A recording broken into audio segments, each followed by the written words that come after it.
ഒരു പെണ്ണിന്റെ കണ്ണ് നിറയുമ്പോ, അവളുടെ ഹൃദയം നടുങ്ങുമ്പോ, കാല് വിറക്കുമ്പോ, ഇനി ഒരാശ്രയമില്ലെന്ന് കരുതി ജീവിതത്തിൽ ഒരു പെണ്ണിന് ഏറ്റവും വലിയ സങ്കടം വരുമ്പോ അവൾക്ക് ഏറ്റവും വലിയ സമാധാനം നൽകുന്ന സ്ഥാനമേടാ? ഭർത്താവിന്റെ നെഞ്ചകത്തേക്ക് മുഖം ചേർത്ത് വെക്കുമ്പോ ആ ഭർത്താവിന്റെ കരവിരലുകൾ അവളുടെ തലമുടിയിലേക്ക് ചേർത്ത് വെച്ച് ആ ഭർത്താവ് ഒന്നും മുടിയണ്ട, ഒന്നും പറയണ്ട, ആ പ്രിയപ്പെട്ട ഭാര്യയുടെ നിന്റെ നെഞ്ചകത്തോട്ട് ചേർത്ത് വെച്ച മുഖത്തെ ഒരു കൈകൾ കൊണ്ട് ചേർത്ത് നെഞ്ചിലേക്കൊന്ന് അടുപ്പിച്ചു വെച്ച് അവളുടെ നെറ്റിത്തടത്തിൽ ഒരു ഉമ്മ കൊടുത്താ ഒരു ഭാര്യക്ക് തീരാത്ത സങ്കടങ്ങളുണ്ടോ? തീരാത്ത പ്രയാസങ്ങളുണ്ടോ? തീരാത്ത ദുഃഖങ്ങളുണ്ടോ?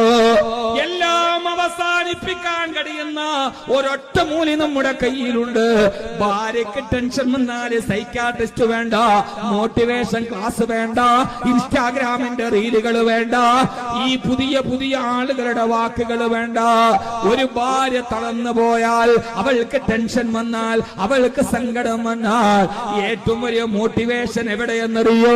അത് ഇൻസ്റ്റയിലല്ല, അത് സ്നാപ്ചാറ്റിലല്ല. എല്ലാ പെണ്ണുങ്ങളും ഇന്ന് അവിടെയാണ് അഭയം തേടുന്നത്. ഏറ്റവും വലിയ അഭയം ഭർത്താവിന്റെ നെഞ്ചകമാണ്. ആ നെഞ്ചകത്തിലോട്ട് ചേർത്ത് വെച്ചിട്ട് കൊടുക്കുന്ന